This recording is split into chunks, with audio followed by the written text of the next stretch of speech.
சமீபத்தில் தமிழகத்தில் இருக்கும் டாஸ்மாக் தலைமை அலுவலகத்தில் அமலாக்கத்துறை நடத்திய சோதனையில் 1000 கோடி ரூபாய் வரை முறைகேடு நடந்திருப்பதாக அமலாக்கத்துறை வெளியிட்டிருக்கும் 2 பக்க அறிக்கையில் குறிப்பிடப்பட்டிருந்தது.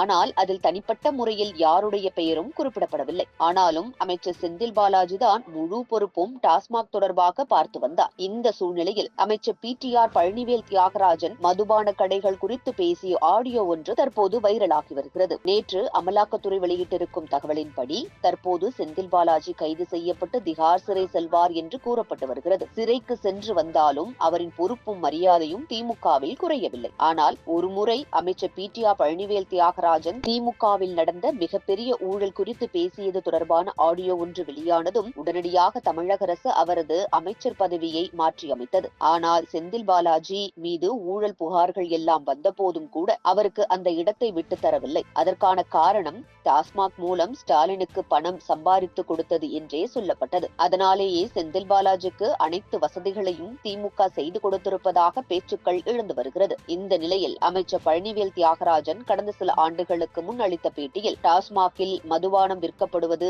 கள்ளச்சாராயம் குடித்து உயிரிழப்பை தடுக்கவே, ஆனால் அதன் மூலம் டாஸ்மாகில் விற்கப்படும் மதுபானம் விற்பனை அதிகமாக இருந்தாலும் வருமானம் என்பது டாஸ்மாக் கணக்குப்படி வருகிறதா என கேள்வி எழுப்பியிருந்திருப்பார். இதன் மூலம் மதுபானத்தில் நடக்கும் ஊழலை மறைமுகமாக பேசினார். அது எதற்காக என்பது தற்போதுதான் புரிகிறது என்றும், ஏன் செந்தில் பாலாஜிக்கு முதல்வர் சகல வசதிகளையும் கொடுத்திருக்கிறார் என்றும் தெரிய வருவதாக கூறப்படுகிறது. இந்த ஆடியோ வைரலாக திமுகவில் முதல்வரே செந்தில் பாலாஜி தான் என கருத்துக்களை நெட்டிசன்கள் அடுக்கி வருகின்றனர். நிஜமாவே நம்மளுக்கு ஆல்கஹாலிசமை கட்டுப்படுத்த முடியுதா?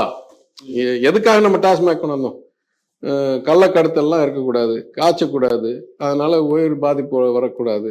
அதே சமயம் ஆல்கஹாலிசமோடைய எஃபெக்ட்ஸை ஓரளவு கண்ட்ரோலில் வைக்கணும். இதெல்லாம் உண்மையானா எனக்கு உண்மைன்னு சொல்ல தெரியல. ஏன்னா வால்யூமை பார்த்தீங்கன்னா வருமானத்தை பார்த்தாலும் சரி, மொத்த சேல் வால்யூமை பார்த்தாலும் சரி அதிகமாயிட்டே இருக்கு.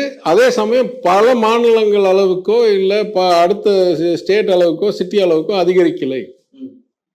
அப்போ கேள்வி வருது, எல்லாமே டாஸ்மாக் கணக்கில் தான் வருதா? நம்ம மொனாப்புலி வச்சிருக்கோம் நம்ம நினைக்கிறோமே தவிர நிஜமாவே மொனாப்புலி வச்சிருக்கோமா இல்லையா?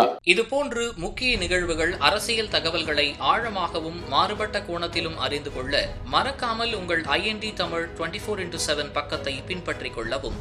உங்கள் ஒவ்வொரு ஆதரவும் இதுபோன்று பல நிகழ்வுகளின் பின்னணியை அறிய உதவும்.